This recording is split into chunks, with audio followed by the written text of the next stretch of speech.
શ્રી સહજાનંદ સ્વામી જે તે પોતાના સત્સંગી પ્રત્યે શિક્ષાપત્રીને લખતા થકા પ્રથમ પોતાના ઈષ્ટદેવ જે શ્રી કૃષ્ણ ભગવાન તેનું ધ્યાન રૂપ મંગલાચરણ કરે છે. હું જે તે મારા હૃદયને વિશે શ્રી કૃષ્ણ ભગવાનનું ધ્યાન કરું છું તે શ્રી કૃષ્ણ કેવા છે? તો જેના ડાબા પડખાને વિશે રાધિકાજી રહ્યા છે અને જેના વક્ષસ્થળને વિશે લક્ષ્મીજી રહ્યા છે અને વૃંદાવનને વિશે વિહારના કરનારા છે અને વૃત્તાલય ગામને વિશે રહ્યા એવા જે સહજાનંદ સ્વામીજી અમે જે તે નાના પ્રકારના જે સર્વે દેશ તેમને વિશે રહ્યા એવા જે અમારા આશ્રિત સર્વે સત્સંગી તેમને ઉદ્દેશીને શિક્ષાપત્રીને લખીએ છીએ. શ્રી ધર્મદેવ થકી છે જન્મ જેમનો એવા જે અમારા ભાઈ રામપ્રતાપજી તથા ઈચ્છારામજી તેમના પુત્ર જે અયોધ્યા પ્રસાદજી નામે અને રઘુવીર નામે જેને અમે અમારા દત્તપુત્ર કરીને સર્વ સત્સંગીના આચાર્યપણાને વિશે સ્થાપન કર્યા છે તથા અમારા આશ્રિત એવા જે મુકુંદાનંદ આદિક નૈષ્ટિક બ્રહ્મચારી તથા અમારા આશ્રિત જે મયારામ ભટ્ટ આદિ ગ્રસ્ત સત્સંગી તથા અમારા આશ્રિત જે સુવાસની અને વિધવા એવી સર્વે બાઈઓ તથા મુક્તાનંદ આદિક જે સર્વે સાધુ એ સર્વે તેમણે પોતાના ધર્મની રક્ષાના કરનારા અને શાસ્ત્રને વિશે પ્રમાણરૂપ અને શ્રીમદ નારાયણની સ્મૃતિઓ સહિત એવા જે અમારા રૂડા આશીર્વાદ તે વાંચવા અને આ શિક્ષાપત્રી લખ્યાનું જે કારણ છે તે સર્વે તેમણે એકાગ્ર મને કરીને ધારવું અને આ શિક્ષાપત્રી જે અમે લખી છે તે સર્વે જીવના હિતની કરનારી છે અને શ્રીમદ ભાગવત પુરાણ આદિક જે સત્શાસ્ત્ર તેમણે જીવના કલ્યાણને અર્થે પ્રતિપાદન કર્યા એવા જે અહિંસા આદિક સદાચાર તેમને જે મનુષ્ય પાળે છે તે મનુષ્ય જે તે આલોક ને પરલોકને વિશે મહાસુખિયા થાય છે અને તે સદાચારનું ઉલ્લંઘન કરીને જે મનુષ્ય પોતાના મનમાં આવે એમ વર્તે છે તે તો કુબુદ્ધિવાળા છે અને આલોક ને પરલોકને વિશે નિશ્ચય મોટા કષ્ટને જ પામે છે. તે માટે અમારા શિષ્ય એવા જે તમે સર્વે તેમણે તો પ્રીતિય કરીને આ શિક્ષાપત્રીને અનુસરીને જ નિરંતર સાવધાનપણે વર્તવું પણ આ શિક્ષાપત્રીનું ઉલ્લંઘન કરીને વર્તવું નહીં. હવે તે વર્ત્યાની રીત કહીએ છીએ જે અમારા જે સર્વે સત્સંગી તેમણે કોઈ જીવ પ્રાણી માત્રની પણ હિંસા ન કરવી અને જાણીને તો ઝીણા એવા જૂ માકડ ચાંચડ આદિક જીવ તેમની પણ હિંસા ક્યારેય ન કરવી અને દેવતા અને પિતૃ તેના યજ્ઞને અર્થે પણ બકરા મૃગલા સસલા માછલા આદિ જે કોઈ જીવની હિંસા ન કરવી કેમ જે અહિંસા છે એ જ મોટો ધર્મ છે એમ સર્વશાસ્ત્રમાં કહ્યું છે.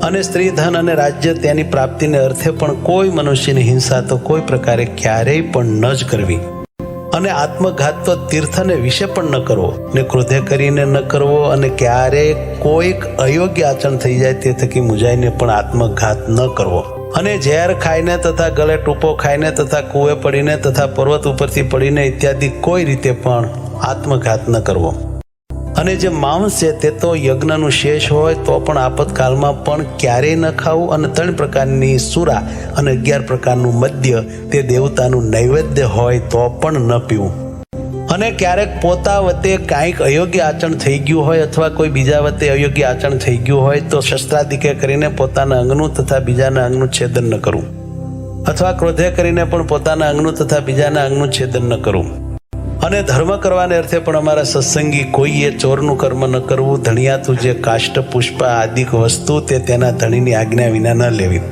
અને અમારા આશ્રિત જે પુરુષ તથા સ્ત્રીઓ તેમણે વ્યભિચાર ન કરવો અને જુગઠું આદિક જે વ્યસન તેનો ત્યાગ કરવો અને ભાંગ મફર માજમ ગાંજો એ આદિક જે કેપ કરનારી વસ્તુ તે ખાવી નહીં અને પીવી પણ નહીં અને જેના હાથનું રાંધેલ અન્ન તથા જેના પાત્રનું જળ તે ખપતું ન હોય તેણે રાંધેલ અન્ન તથા તેના પાત્રનું જળ તે શ્રી કૃષ્ણ ભગવાનની પ્રસાદી ચરણામૃતના મહાત્મ્ય કરીને પણ જગન્નાથપુરી વિના અન્ય સ્થાનકને વિશે ગ્રહણ ન કરવું અને જગન્નાથપુરીને વિશે જગન્નાથજીનો પ્રસાદ લેવાય તેનો દોષ નથી અને પોતાના સ્વાર્થની સિદ્ધિને અર્થે પણ કોઈને વિશે મિથ્યા અપવાદ આરોપણ ન કરવો અને કોઈને ગાળ તો ક્યારેય ન દેવી અને દેવતા તીર્થ બ્રાહ્મણ પતિવ્રતા સાધુ વેદ એમની નિંદા ક્યારેય ન કરવી અને ન સાંભળવી અને જે દેવતાને સુરા અને માંસનું નૈવેદ્ય થતું હોય અને વળી જે દેવતાની આગળ બકરા આદિક જીવની હિંસા થતી હોય તે દેવતાનું નૈવેદ્ય ન ખાવું અને માર્ગને વિશે ચાલતા શિવાલય આદિક જે દેવ મંદિર આવે તેને જોઈને તેને નમસ્કાર કરવા આદર થકી તે દેવનું દર્શન કરવું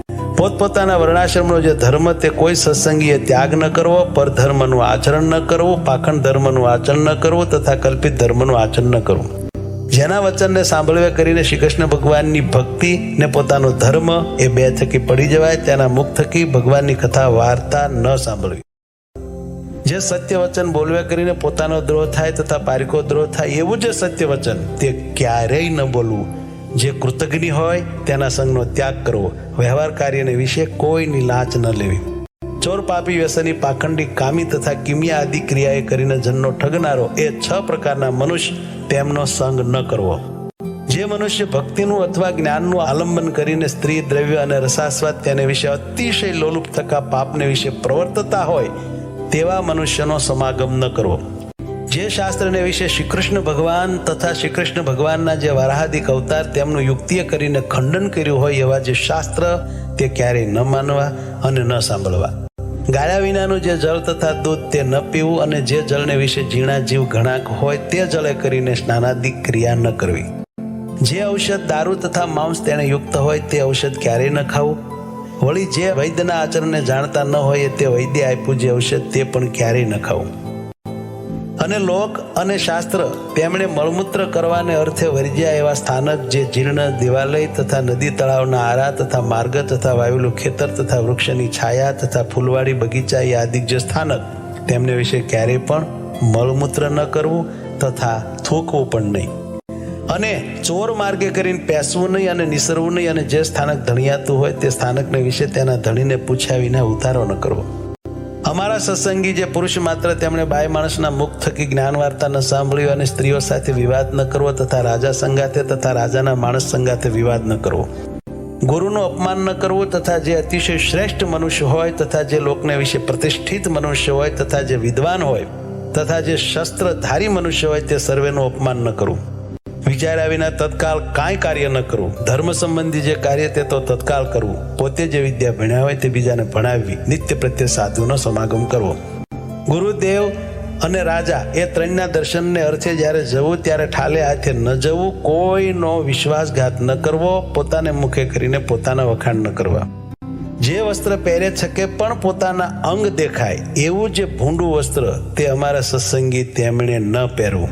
શ્રી કૃષ્ણ ભગવાનની જે ભક્તિ તે ધર્મે રહી તેવી કોઈ પ્રકારે ન કરવી. અને અજ્ઞાની એવા જે મનુષ્ય તેમની નિંદાના ભય થકી શ્રી કૃષ્ણ ભગવાનની સેવાનો ત્યાગ કરવો નહીં. અને ઉત્સવના દિવસને વિશે તથા નિત્ય પ્રત્યે શ્રી કૃષ્ણના મંદિરમાં આવ્યા એવા જે સત્સંગી પુરુષ તેમણે તે મંદિરને વિશે સ્ત્રીઓનો સ્પર્શ ન કરવો તથા સ્ત્રીઓએ પુરુષનો સ્પર્શ ન કરવો. અને મંદિરમાંથી નીકળ્યા પછી પોતપોતાની રીતે વર્તવું. અને ધર્મવંશી ગુરુ થકી શ્રી કૃષ્ણની દીક્ષાને પામ્યા એવા જે બ્રાહ્મણ, ક્ષત્રિય અને વૈશ્ય 3 વર્ણના અમારા સત્સંગી તેમણે કંઠને વિશે તુલસીની બેવડી માળા નિત્ય પ્રત્યે ધારવી અને લલાટ, હૃદય અને 2 હાથ એ ચારે ઠેકાણે ઉર્ધ્વ પુંડ તિલક કરવું. અને તે તિલક જે તે ગોપીચંદને કરીને કરવું અથવા ભગવાનની પૂજા કરતા બાકી રહ્યું અને કેસર કુમકુમાદિકે યુક્ત એવું જે પ્રસાદીનું ચંદન તેણે કરીને તિલક કરવું. અને તે તિલકના મધ્યને વિશે જ ગોળ એવો જે ચાંદલો તે જે તે ગોપીચંદને કરીને કરવો અથવા રાધિકાજી અને લક્ષ્મીજી તેનું પ્રસાદી એવું જે કુમકુમ તેને કરીને તે ચાંદલો કરવો. પોતાના ધર્મને વિશે રહ્યા અને શ્રી કૃષ્ણના ભક્ત એવા જે સત્શુદ્ર તેમણે તો તુલસીની માળા અને ઉર્ધ્વ પુંડ તિલક તે બ્રાહ્મણ, ક્ષત્રિય, વૈશ્યની પેઠે ધારવા. અને તે સત્શુદ્ર થકી બીજા જે જાતીય કરીને ઉતરતા એવા ભક્તજન તેમણે તો ચંદનાદિક કાષ્ટની બેવડી માળા તે ભગવાનની પ્રસાદી કરાવીને કંઠને વિશે ધારવી અને લલાટને વિશે કેવળ ચાંદલો કરવો પણ તિલક ન કરવું. અને જે બ્રાહ્મણાદિકને ત્રિપુંડ્ર જે આડું તિલક કરવું તથા રુદ્રાક્ષની માળા ધારવી એ 2 વાના પોતાની કુળ પરંપરાએ કરીને ચાલ્યા આવ્યા હોય અને તે બ્રાહ્મણાદિક અમારા આશ્રિત થયા હોય તો પણ તેમણે તે ત્રિપુંડ્ર અને રુદ્રાક્ષનો ક્યારેય ત્યાગ ન કરવો. અને નારાયણ અને શિવજી એ 2નું એકાત્મપણું જાણવું કેમ જે વેદને વિશે એ 2નું બ્રહ્મ રૂપે કરીને પ્રતિપાદન કર્યું છે. અને અમારે આશ્રિત જે મનુષ્ય તેમણે શાસ્ત્રે કહ્યો જે આપત ધર્મ તે અલ્પ આપતકાળને વિશે મુખ્યપણે કરીને ક્યારેય ગ્રહણ ન કરવો. અને અમારા સત્સંગી તેમણે નિત્ય સૂર્ય ઉગ્યાથી પ્રથમ જ જાગવું અને શ્રી કૃષ્ણ ભગવાનનું સ્મરણ કરીને પછી શૌચ વિધિ કરવા જવું. પછી એક સ્થાનકને વિશે બેસી દાતન કરવું, પછી પવિત્ર જળે કરીને સ્નાન કરવું, પછી ધોયેલું વસ્ત્ર એક પહેરવું અને એક ઓઢવું અને તે વાર પછી પવિત્ર પૃથ્વીને વિશે પાથર્યું અને શુદ્ધ ને કોઈ બીજા આસનને અડ્યું ન હોય અને જે ઉપર સારી પેઠે બેસાય એવું જે આસન તેને વિશે પૂર્વમુખે અથવા ઉત્તરમુખે બેસીને આચમન કરવું. પછી સત્સંગી પુરુષ માત્રને ચાંદલે સહિત ઉર્ધ્વ પુંડ તિલક કરવું. અને સુવાસીની જે સ્ત્રીઓ તેમણે તો પોતાના ભાલને વિશે કુમકુમનો ચાંદલો કરવો. અને તે વિધવા સ્ત્રીઓએ પોતાના ભાલને વિશે તિલક ન કરવો અને ચાંદલો પણ ન કરવો. અને તે પછી તે સર્વ જે અમારા સત્સંગી તેમણે મને કરીને કલ્પ્યા જે ચંદન પુષ્પાદિક ઉપચાર તેમણે કરીને શ્રી કૃષ્ણ ભગવાનની માનસી પૂજા કરવી. તે પછી શ્રી રાધા કૃષ્ણની જે ચિત્ર પ્રતિમા તેનું આદર થકી દર્શન કરીને નમસ્કાર કરીને પછી પોતાના સામર્થ્ય પ્રમાણે શ્રી કૃષ્ણનો જે અષ્ટાક્ષર મંત્ર તેનો જપ કરીને તે પછી પોતાનું વ્યવહારિક કામકાજ કરવું. અને જે અમારા સત્સંગીમાં અમરીશ રાજાની પેઠે આત્મનિવેદી એવા ઉત્તમ ભક્ત હોય તેમણે પણ પ્રથમ કહ્યું એવી રીતે અનુક્રમે કરીને માનસી પૂજા પર્યંત સર્વે ક્રિયા કરવી. આત્મનિવેદી ભક્ત તેમણે પાષાણની અથવા ધાતુની જે શ્રીકૃષ્ણ ભગવાનની પ્રતિમા અથવા શાલિગ્રામ તેની જે પૂજા તે દેશકાળને અનુસરીને પોતાના સામર્થ્ય પ્રમાણે પ્રાપ્ત થયા જે ચંદન પુષ્પ ફળાદિક વસ્તુ તેને કરીને કરવી. અને પછી શ્રીકૃષ્ણ ભગવાનનો જે અષ્ટાક્ષર મંત્ર તેનો જપ કરવો. તે પછી શ્રીકૃષ્ણ ભગવાનના જે સ્તોત્ર અથવા ગ્રંથ તેનો જે પાઠ તે પોતાના સામર્થ્ય પ્રમાણે કરવો. જે સંસ્કૃત ન ભણ્યા હોય તેમણે શ્રીકૃષ્ણ ભગવાનનું નામ સંકીર્તન કરવું.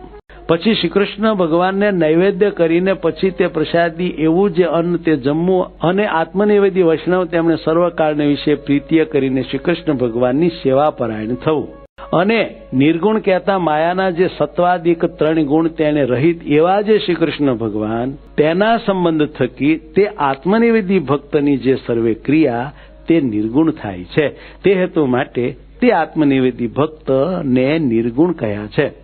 આત્મનિવેદી ભક્ત તેમણે શ્રીકૃષ્ણ ભગવાનને અર્પણ કર્યા વિનાનું જળ પણ ક્યારેય ન પીવું ને પત્ર કંદ ફળાદિક જે વસ્તુ તે પણ શ્રીકૃષ્ણ ભગવાનને અર્પણ કર્યા વિનાનું ન ખાવું. સર્વે જે અમારા સત્સંગી તેમણે વૃદ્ધપણા થકી અથવા કોઈ મોટા આપતકાળે કરીને અસમર્થપણું થઈ ગયે છે તે પોતે સેવવાનું જે શ્રીકૃષ્ણ ભગવાનનું સ્વરૂપ તે બીજા ભક્તને આપીને પોતે પોતાના સામર્થ્ય પ્રમાણે વર્તો. શ્રીકૃષ્ણનું સ્વરૂપ પોતાની સેવાને અર્થે ધર્મવંશના જે આચાર્ય તેમણે જ આપ્યું હોય અથવા તે આચાર્ય જે સ્વરૂપની પ્રતિષ્ઠા કરી હોય એ જ સ્વરૂપને સેવવું અને તે વિના બીજું જે શ્રીકૃષ્ણનું સ્વરૂપ તે તો નમસ્કાર કરવા યોગ્ય છે પણ સેવા યોગ્ય નથી. અમારા સર્વે સત્સંગી તેમણે નિત્ય પ્રત્યે સાયંકાળે ભગવાનના મંદિર પ્રત્યે જવું. તે મંદિરને વિશે શ્રી રાધિકાજીના પતિ એવા જે શ્રીકૃષ્ણ ભગવાન તેના નામનું ઉચ્ચ સ્વરે કરીને કીર્તન કરવું. શ્રીકૃષ્ણની કથા વાર્તા તે પરમ આદર થકી કરવીને સાંભળવી અને ઉત્સવને દિવસે વાજિંત્રે સહિત શ્રીકૃષ્ણના કીર્તન કરવા. અમારા આશ્રિત સર્વે સત્સંગી તેમણે જે પ્રકારે પૂર્વ કહ્યું એ પ્રકારે કરીને જ નિત્ય પ્રત્યે કરવું અને સંસ્કૃત અને પ્રાકૃત એવા જે સદગ્રંથ તેમનો અભ્યાસ પણ પોતાની બુદ્ધિને અનુસારે કરવો. જે મનુષ્ય જેવા ગુણે કરીને યુક્ત હોય તે મનુષ્યને તેવા કાર્યને વિશે વિચારીને જ પ્રેરવો. પણ જે કાર્યને વિશે જે યોગ્ય ન હોય તે કાર્યને વિશે તેને ક્યારેય ન પ્રેરવો.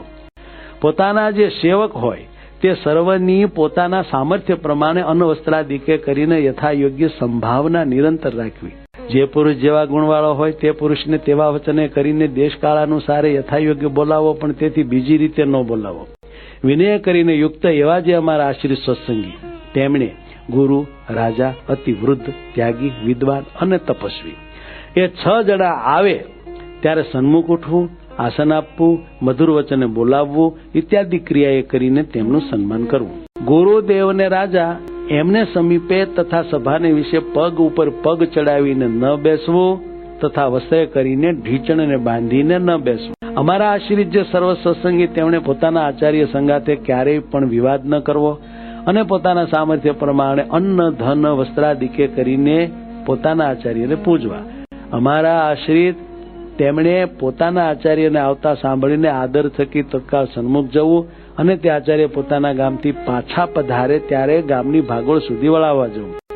ઘણું છે ફળ જેને વિશે એવું પણ જે કર્મ તે જો ધર્મે રહિત હોય તો તેનું આચરણ ન જ કરવું. કેમ જે ધર્મ છે તે જ સર્વ પુરુષાર્થનો આપનારો છે. માટે કોઈક ફળના લોભે કરીને ધર્મનો ત્યાગ ન કરવો. પૂર્વે થયા જે મોટા પુરુષ તેમણે પણ જો ક્યારેક અધર્માચરણ કર્યું હોય તો તેનું ગ્રહણ ન કરવું અને તેમણે જે ધર્માચરણ કર્યું હોય તો તેનું ગ્રહણ કરવું. અને કોઈની પણ જે ગુહ્ય વાર્તા તે તો કોઈ ઠેકાણે પણ પ્રકાશ કરવી જ નહીં. અને જે જીવનું જેવી રીતે સન્માન કરવું ઘટતું હોય તેનું તેવી રીતે જ સન્માન કરવું પણ સમદૃષ્ટિએ કરીને એ મર્યાદાનું ઉલ્લંઘન કરવું નહીં. અને અમારા જે સર્વે સત્સંગી તેમણે ચાતુર્માસને વિશે વિશેષ નિયમ ધારવો અને જે મનુષ્ય અસમર્થ હોય તેમણે તો એક શ્રાવણ માસને વિશે વિશેષ નિયમ ધારવો. તે વિશેષ નિયમ તે કયા તો ભગવાનની કથાનું શ્રવણ કરવું, કથા વાંચવી, ભગવાનના ગુણનું કીર્તન કરવું, પંચામૃત સ્નાને કરીને ભગવાનની મહાપૂજા કરવી, ભગવાનના મંત્રનો જપ કરવો, સ્તોત્રનો પાઠ કરવો, ભગવાનને પ્રદક્ષિણાઓ કરવી તથા ભગવાનને સાષ્ટાંગ નમસ્કાર કરવા, એ જે 8 પ્રકારના નિયમ તે અમે ઉત્તમ માન્યા છે. તે માટે એ નિયમમાંથી કોઈ એક નિયમ ચોમાસાને વિશે વિશેષપણે ભક્તિએ કરીને ધારવો. સર્વે જે એકાદશીઓ તેમનું વ્રત આદર થકી કરવું, શ્રી કૃષ્ણ ભગવાનના જે જન્માષ્ટમી આદિ જન્મદિવસ તેમનું વ્રત આદર થકી કરવું તથા શિવરાત્રીનું વ્રત આદર થકી કરવું અને તે વ્રતના દિવસે મોટા ઉત્સવ કરવા. જે દિવસે વ્રતનો ઉપવાસ કર્યો હોય તે દિવસે અતિશય યત્ને કરીને દિવસની નિદ્રાનો ત્યાગ કરવો. કેમ જેમ મૈથુને કરીને મનુષ્યના ઉપવાસનો નાશ થાય છે તેમજ દિવસની નિદ્રાએ કરીને મનુષ્યના ઉપવાસનો નાશ થઈ જાય છે. સર્વ વૈષ્ણવના રાજા એવા શ્રી વલ્લભાચાર્ય તેના પુત્ર જે શ્રી વિઠ્ઠલનાથજી તે વ્રત અને ઉત્સવના નિર્ણયને કરતા હવા અને તે વિઠ્ઠલનાથજીએ કર્યો જે નિર્ણય તેને જ અનુસરીને સર્વે વ્રત ને ઉત્સવ કરવા અને તે વિઠ્ઠલનાથજીએ કહી જે શ્રી કૃષ્ણની સેવા રીતિ તેનું જ ગ્રહણ કરવું. સર્વે જે અમારા આશ્રિત તેમણે દ્વારિકા આદિ તીર્થ તેમની યાત્રા પોતાના સામર્થ્ય પ્રમાણે યથાવિધિએ કરીને કરવી. વળી પોતાના સામર્થ્ય પ્રમાણે દીનજનને વિશે દયાવાન થવું. અમારા જે આશ્રિત તેમણે વિષ્ણુ, શિવ, ગણપતિ, પાર્વતી અને સૂર્ય એ 5 દેવ પૂજ્યપણે કરીને માનવા. જો ક્યારેક ભૂત પ્રેતાદિકનો ઉપદ્રવ થાય ત્યારે તો નારાયણ કવચનો જપ કરવો, હનુમાનજીના મંત્રનો જપ કરવો, પણ એ વિના બીજા કોઈ ક્ષુદ્ર દેવના સ્તોત્ર અને મંત્રનો જપ ન કરવો. સૂર્યનું અને ચંદ્રમાનું ગ્રહણ થયે સતે અમારા સર્વે સત્સંગી તેમણે બીજી સર્વે ક્રિયાનો તત્કાળ ત્યાગ કરીને પવિત્ર થઈને શ્રી કૃષ્ણ ભગવાનના મંત્રનો જપ કરવો. અને તે ગ્રહણ મુકાઈ રહ્યા પછી વસ્ત્ર સહિત સ્નાન કરીને જે અમારા ગ્રસ્તો સત્સંગી હોય તેમણે પોતાના સામર્થ્ય પ્રમાણે દાન કરવું અને જે ત્યાગી હોય તેમણે ભગવાનની પૂજા કરવી. અમારા સત્સંગી એવા જે 4 વર્ણના મનુષ્ય તેમણે જન્મનું સૂતક તથા મરણનું સૂતક તે પોતપોતાના સંબંધને અનુસારે કરીને યથાશાસ્ત્ર પાળવું. જે બ્રાહ્મણ વર્ણ હોય તેમણે શમ, દમ, ક્ષમા અને સંતોષી આદિ જે ગુણ તેમણે યુક્ત થવું. ક્ષત્રિય વર્ણ હોય તેમણે સુવીરપણું અને ધીરજી આદિ જે ગુણ તેમણે યુક્ત થવું. વૈશ્ય વર્ણ હોય તેમણે કૃષિકર્મ તથા વણજ, વ્યાપાર તથા વ્યાજવટો એ આદિ જે વૃત્તિઓ તેમણે કરીને વર્તવું. અને જે ક્ષુદ્ર વર્ણ હોય તેમણે બ્રાહ્મણાદિક 3 વર્ણની સેવા કરવી આદિ જે વૃત્તિઓ તેમણે કરીને વર્તવું. જે દ્વિજ હોય તેમણે ગર્ભાધાનાદિક સંસ્કાર તથા આહ્નિક તથા શ્રાદ્ધ એ 3 પોતાના ગુહ્ય સૂત્રને અનુસારે કરીને જેવો જેનો અવસરો હોય અને જેવી ધન સંપત્તિ હોય તે પ્રમાણે કરવા. ક્યારેક જાણે અથવા અજાણે જો નાનું મોટું પાપ થઈ જાય તો પોતાની શક્તિ પ્રમાણે તે પાપનું પ્રાયશ્ચિત્ત કરવું. 4 વેદ તથા વ્યાસસૂત્ર, શ્રીમદ ભાગવત નામે પુરાણ, મહાભારતને વિશે તો શ્રી વિષ્ણુ સહસ્ત્ર નામ, શ્રીમદ ભગવદ્ ગીતા, વિદુરજીએ કહેલી જે નીતિ તથા સ્કંદ પુરાણનો જે વિષ્ણુ ખંડ તેને વિશે રહ્યું એવું જે વાસુદેવ મહાત્મ્ય અને ધર્મશાસ્ત્રના મધ્યમાં રહી એવી જે યાજ્ઞવલ્ક્ય ઋષિની સ્મૃતિ એ જે 8 સત્શાસ્ત્ર તે અમને ઈષ્ટ છે. અને પોતાના હિતને ઈચ્છતા એવા જે અમારા સર્વે શિષ્ય તેમણે એ 8 સત્શાસ્ત્ર સાંભળવા અને અમારા આશ્રિત જે દ્વિજ તેમણે એ સત્શાસ્ત્ર ભણવા તથા ભણાવવા તથા તેમની કથા કરવી. અને તે 8 સત્શાસ્ત્રમાંથી આચાર વ્યવહાર અને પ્રાયશ્ચિત એ 3નો જે નિર્ણય કરવો તેને વિશે તો મિતાક્ષરા ટીકાએ યુક્ત એવી જે યાજ્ઞવલ્ક્ય ઋષિની સ્મૃતિ તેનું ગ્રહણ કરવું. વળી એ 8 સત્શાસ્ત્રને વિશે જે શ્રીમદ ભાગવત પુરાણ તેના 10મ અને 5મ નામે જે 2 સ્કંદ તે શ્રી કૃષ્ણ ભગવાનના મહાત્મ્ય જાણવાને અર્થે સર્વથી અધિકપણે જાણવા. અને 10મ સ્કંદ તથા 5મ સ્કંદ તથા યાજ્ઞવલ્ક્યની સ્મૃતિ એ જે 3 તે અનુક્રમે કરીને અમારું ભક્તિશાસ્ત્ર, યોગશાસ્ત્ર અને ધર્મશાસ્ત્ર છે. કહેતા 10મ સ્કંદ તે ભક્તિશાસ્ત્ર છે અને 5મ સ્કંદ તે યોગશાસ્ત્ર છે અને યાજ્ઞવલ્ક્યની સ્મૃતિ તે ધર્મશાસ્ત્ર છે એમ જાણવું. શ્રી રામાનુજાચાર્યે કર્યું એવું જે વ્યાસ સૂત્રનું શ્રી ભાષ્ય તથા શ્રી ભગવદ્ ગીતાનું ભાષ્ય એ જે 2 તે અમારું આધ્યાત્મ શાસ્ત્ર છે એમ જાણવું. અને એ સર્વે સત્શાસ્ત્રને વિશે જે વચન તે જે તે શ્રી કૃષ્ણ ભગવાનનું સ્વરૂપ તથા ધર્મ તથા ભક્તિ તથા વૈરાગ એ 4ના અતિ ઉત્કર્ષપણાને કહેતા હોય તે વચન બીજા વચન કરતા પ્રધાનપણે માનવા અને શ્રી કૃષ્ણ ભગવાનની ભક્તિ તે ધર્મે સહિત જ કરવી. એવી રીતે તે સર્વે સત્શાસ્ત્રનું રહસ્ય છે. અને શ્રુતિ સ્મૃતિ તેમણે પ્રતિપાદન કર્યો એવો જે સદાચાર તે ધર્મ જાણવો, અને શ્રી કૃષ્ણ ભગવાનને વિશે મહાત્મ્ય જ્ઞાને સહિત જે ઘણો સ્નેહ તે ભક્તિ જાણવી, અને શ્રી કૃષ્ણ ભગવાન વિના અન્ય પદાર્થમાં પ્રીતિ નહીં તે વૈરાગ્ય જાણવો, અને જીવ માયા અને ઈશ્વર તેમના સ્વરૂપને જે રૂઢી રીતે જાણવું તેને જ્ઞાન કહીએ. જે જીવ છે તે હૃદયને વિશે રહ્યો છે ને અણુસરખો સૂક્ષ્મ છે ને ચૈતન્યરૂપ છે ને જાણનારો છે, અને પોતાની જ્ઞાન શક્તિએ કરીને નખથી શિખા પર્યંત સમગ્ર પોતાના દેહ પ્રત્યે વ્યાપીને રહ્યો છે, અને અચ્છેદ્ય અભેદ્ય અજર અમર ઇત્યાદિ છે લક્ષણ જેના એવો જીવ છે એમ જાણવો.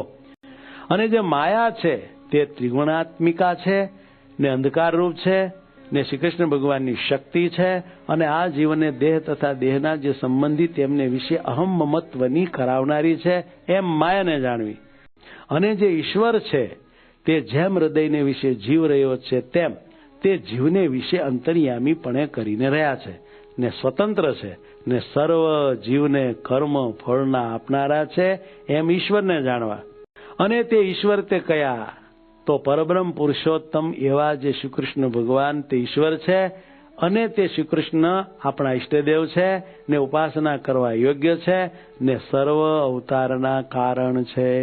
અને સમર્થ એવા જે શ્રી કૃષ્ણ તે રાધિકાએ યુક્ત હોય ત્યારે રાધાકૃષ્ણ એવે નામે જાણવા, અને રૂકમણી રૂપ જે લક્ષ્મી તેમણે યુક્ત હોય ત્યારે લક્ષ્મીનારાયણ એવે નામે જાણવા, અને એ શ્રી કૃષ્ણ અર્જુને યુક્ત હોય ત્યારે નરનારાયણ એવે નામે જાણવા, અને વળી તે શ્રી કૃષ્ણ બળભદ્રાદિકને યોગ્ય કરીને તે નામે કહેવાય છે એમ જાણવું. અને એ જે રાધાદિક ભક્ત તે ક્યારેક તો તે શ્રી કૃષ્ણ ભગવાનને પડખે હોય છે, ક્યારેક તો અતિ સ્નેહ કરીને શ્રી કૃષ્ણ ભગવાનના અંગને વિશે રહે છે, ત્યારે તો તે શ્રી કૃષ્ણ ભગવાન એકલા જ હોય એમ જાણવા. એ હેતુ માટે એ શ્રી કૃષ્ણ ભગવાનના જે સ્વરૂપ તેને વિશે સર્વ પ્રકારે કરીને ભેદ ન જાણવો, અને ચતુર્ભુજપણું, અષ્ટભુજપણું, સહસ્ત્રભુજપણું ઇત્યાદિ જે ભેદ જણાય છે તે તો દ્વિભુજ એવા જે શ્રી કૃષ્ણ ભગવાન તેમની ઈચ્છાએ કરીને છે એમ જાણવું. એવા શ્રી કૃષ્ણ ભગવાન તેની જે ભક્તિ તે પૃથ્વીને વિશે સર્વ મનુષ્ય તેમણે કરવી, અને તે ભક્તિ થકી બીજું કલ્યાણકારી સાધન કાંઈ નથી એમ જાણવું. અને વિદ્યાર્થી ગુણવાળા જે પુરુષ તેમના ગુણવાનપણાનું એ જ પરમ ફળ જાણવું. કયું? તો જે શ્રી કૃષ્ણ ભગવાનને વિશે ભક્તિ કરવી ને સત્સંગ કરવો, અને એ ભક્તિ ને સત્સંગ એ બે વિના તો વિદ્વાન હોય તે પણ અધોગતિને પામે છે. અને શ્રી કૃષ્ણ ભગવાન તથા શ્રી કૃષ્ણ ભગવાનના જે અવતાર તે ધ્યાન કરવા યોગ્ય છે, તથા શ્રી કૃષ્ણ ભગવાનની જે પ્રતિમા તે પણ ધ્યાન કરવા યોગ્ય છે, માટે એમનું ધ્યાન કરવું. અને મનુષ્ય તથા દેવાદિ જે જીવ તે તો શ્રી કૃષ્ણ ભગવાનના ભક્ત હોય અને બ્રહ્મવેતા હોય તો પણ ધ્યાન કરવા યોગ્ય નથી, માટે એમનું ધ્યાન ન કરવું. અને સ્થૂળ સૂક્ષ્મ ને કારણ એ જે ત્રણ દેહ તે થકી વિલક્ષણ એવો જે પોતાનો જીવાત્મા તેને બ્રહ્મરૂપની ભાવના કરીને પછી તે બ્રહ્મરૂપે કરીને શ્રી કૃષ્ણ ભગવાનની ભક્તિ સર્વકાળને વિશે કરવી. અને શ્રીમદ ભાગવત પુરાણનો જે દસમ સ્કંદ તે નિત્ય પ્રત્યે આદર થકી સાંભળવો, અથવા વર્ષો વર્ષે એકવાર સાંભળવો, અને જે પંડિત હોય તેમણે નિત્ય પ્રત્યે વાંચવો અથવા વર્ષો વર્ષે એકવાર વાંચવો. અને એ જે દસમ સ્કંદ તેનું પુરશ્ચરણ પુણ્ય સ્થાનકને વિશે પોતાના સામર્થ્ય પ્રમાણે કરવું, કરાવવું. અને વળી વિષ્ણુ સહસ્ત્ર નામ આદિ જે સશાસ્ત્ર તેનું પુરશ્ચરણ પણ પોતાના સામર્થ્ય પ્રમાણે કરવું, કરાવવું. તે પુરશ્ચરણ કેવું છે? તો પોતાના મન વાંછિત ફળને આપે એવું છે. અને કષ્ટની દેનારી એવી કોઈ દેવ સંબંધી આપદા આવી પડે, તથા મનુષ્ય સંબંધી આપત્તિ આવી પડે, તથા રોગાદિક આપદા આવી પડે, તેને વિશે જેમ પોતાની ને બીજાની રક્ષા થાય તેમ વર્તવું, પણ બીજી રીતે ન વર્તવું.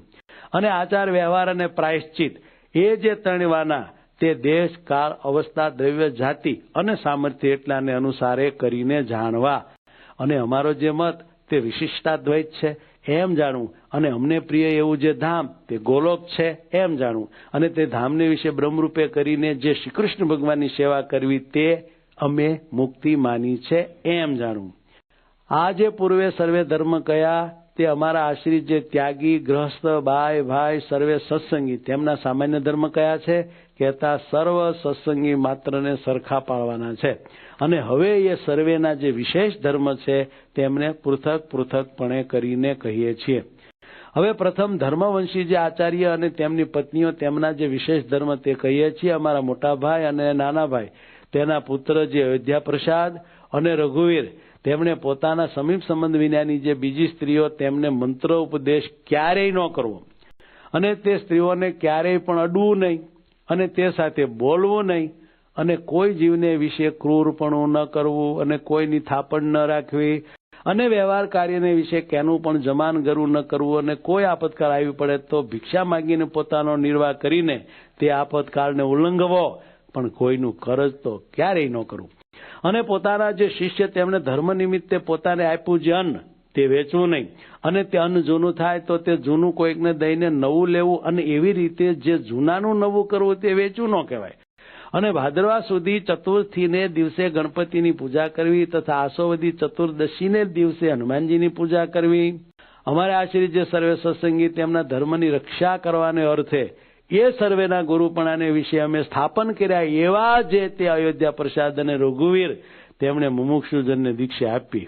અને પોતાના આશ્રિત જે સર્વે સત્સંગી તેમને અધિકાર પ્રમાણે પોતપોતાના ધર્મને વિશે રાખવા અને સાધુને આદર થકી માનવા તથા સત્શાસ્ત્રનો અભ્યાસ આદર થકી કરવો. અને મોટા જે મંદિર તેમને વિશે અમે સ્થાપન કર્યા એવા જે શ્રી લક્ષ્મીનારાયણ આદિ શ્રી કૃષ્ણના સ્વરૂપ તેમની જે સેવા તે યથાવિધિએ કરીને કરવી. અને ભગવાનના મંદિર પ્રત્યે આવ્યો જે હર કોઈ અન્નાર્થી મનુષ્ય તેની પોતાના સામર્થ્ય પ્રમાણે અન્નના દાને કરીને આદર થકી સંભાવના કરવી. અને વિદ્યાર્થી ભણાવ્યાની શાળા કરાવીને પછી તેમાં એક વિદ્વાન બ્રાહ્મણને રાખીને પૃથ્વીને વિશે સદવિદ્યાની પ્રવૃત્તિ કરાવવી. કેમ જે વિદ્યા દાને કરીને મોટું પુણ્ય થાય છે. અને હવે એ અયોધ્યા પ્રસાદ અને રઘુવીર એ બેની જે પત્નીઓ તેમણે પોતપોતાના પતિની આજ્ઞાએ કરીને સ્ત્રીઓને જ શ્રી કૃષ્ણના મંત્રનો ઉપદેશ કરવો પણ પુરુષને ન કરવો. અને વળી તે બે જણની જે પત્નીઓ તેમણે પોતાના સમીપ સંબંધ વિનાના જે પુરુષ તેમનો સ્પર્શ ક્યારેય ન કરવો અને તેમની સાથે બોલવું નહીં ને તેમને પોતાનું મુખ પણ ન દેખાડવું. એવી રીતે ધર્મવંશી આચાર્ય અને તેમની પત્નીઓ તેમના જે વિશેષ ધર્મ તે કયા. હવે ગ્રહસ્થાશ્રમીના જે વિશેષ ધર્મ તે કહીએ છીએ. અમારે આશ્રિત જે ગ્રહસ્થાશ્રમી પુરુષ તેમણે પોતાના સમીપ સંબંધ વિનાની જે વિધવા સ્ત્રીઓ તેમનો સ્પર્શ ન કરવો. અને તે ગ્રહસ્થાશ્રમી પુરુષ તેમણે યુવા અવસ્થાએ યુક્ત એવી જે પોતાની મા, બેન અને દીકરી તે સંગાથે પણ આપતકાળ વિના એકાંત સ્થળને વિશે ન રહેવું અને પોતાની સ્ત્રીનું દાન કોઈને ન કરવું. જે સ્ત્રીને કોઈ પ્રકારના વ્યવહારે કરીને રાજાનો પ્રસંગ હોય તેવી સ્ત્રીનો જે પ્રસંગ તે કોઈ પ્રકારે પણ ન કરવો. અને તે ગ્રસ્તાશ્રમી તેમણે પોતાને ઘેર આવ્યો એવો જે અતિથિ તેને પોતાના સામર્થ્ય પ્રમાણે અન્નાદિકે કરીને પૂજવો. અને વળી હોમાદિક જે દેવકર્મ અને શ્રાદ્ધાદિક જે પિતૃકર્મ તે પોતાના સામર્થ્ય પ્રમાણે યથાવિધિ જેમ ઘટે તેમ કરવું.